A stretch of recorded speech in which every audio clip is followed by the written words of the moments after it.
Hi guys, this is Karun and in this podcast let's talk about fashion industry charter for climate action. Climate change is undoubtedly one of if not the biggest challenge of our lifetime. It is and will affect everyone in this planet and our future. The apparel and footwear industry accounts for an estimated 8% of world GHG emissions. Based on largely linear supply chain, the sector is relatively resource intensive. Within the clothing sector, in particular, the dyeing and finishing stages are the biggest contributor to the climate impacts. Housing energy intensive processes in the countries that largely rely on hard coal and natural gases for electricity and heat production. In addition, the conversion of natural grasslands and rainforest for rubber and bamboo plantation and cattle farms from which leather is derived are just some example of how the fashion sector also contribute to increased emission through land use change, deforestation and livestock supply chain emissions. The considerable waste generation in the disposal of used garment or surplus of garment never used is also contributing to climate footprint of the sector.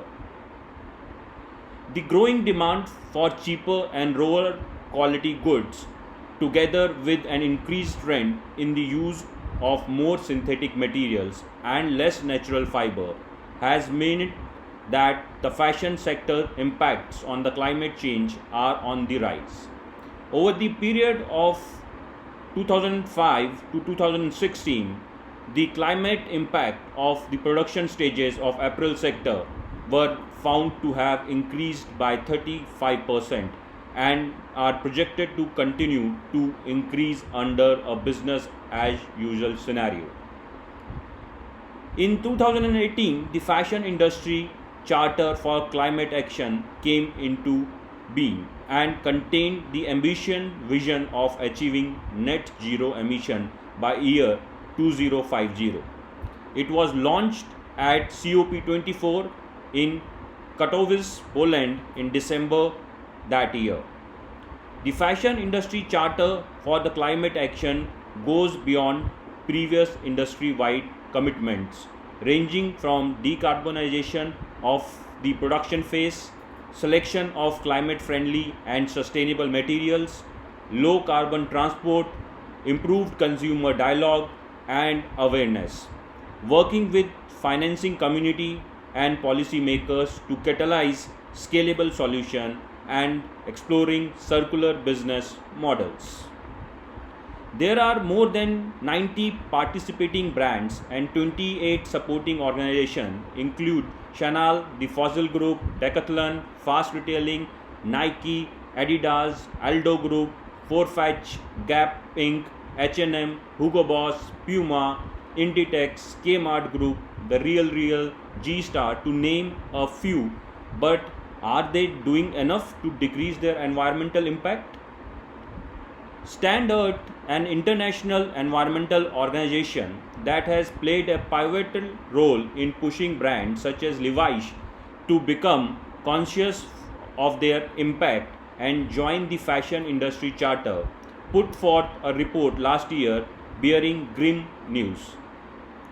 According to organization, a handful of companies including Levi's, Burberry, Gap, H&M and American Eagle are taking meaningful stride to shift their global supply chain of dirty fossil fuels. But many other companies are relying on false solutions to meet their climate commitment. Easy measures that look good on paper but fail to tackle carbon pollution in the real world. While the industry progress is encouraging, signing on to one of these initiatives does not guarantee that the company will take climate action in the line with the scale of emission reduction needed to keep the world below a dangerous level of warming. Many brands have made public claims or expressed in their conversations with Stand Earth organization their plans towards the achievement of said goals, but have ultimately slacked off.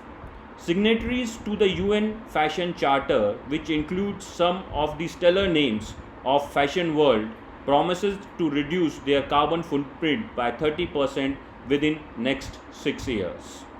But sadly, it does not reach the 40% reduction needed to align with the UN Paris Climate Agreement. The report says, adding that over 70 members of Sustainable Apparel Coalition, a group of companies that claim to take care about the environment impacts of their products, haven't set any meaningful climate goals. The vast majority of the fashion industry climate pollution is hiding in global supply chains. Right now, most of the fashion industry factories are powered by coal, one of the dirtiest fuel on earth. Not only is coal a huge contributor to climate change, but the toxic smog blenched out of the coal power factories impacts the health of millions of people every year, especially those living in the world's poorest countries. Because of their giant energy bills, the world leading fashion companies hold significant responsibility for helping to catalyze major shift to renewable energy across the globe. At nearly 10% of global climate pollution, the climate challenge cannot be solved without the fashion industry taking a bold actions. Major shift is renewable energy required fashion companies to reduce the climate pollution in their supply chain. While a lot of attention is being paid to reducing the use of energy at factory and mills, as well as converting to use of cleaner sources of energy, the Standard report highlights another area that needs to be changed in a major way: the materials that clothes are actually made of. That's it for now. Thanks for listening. This is Karun, and I hope to see you in my next podcast. Take care, guys. Thank you very much.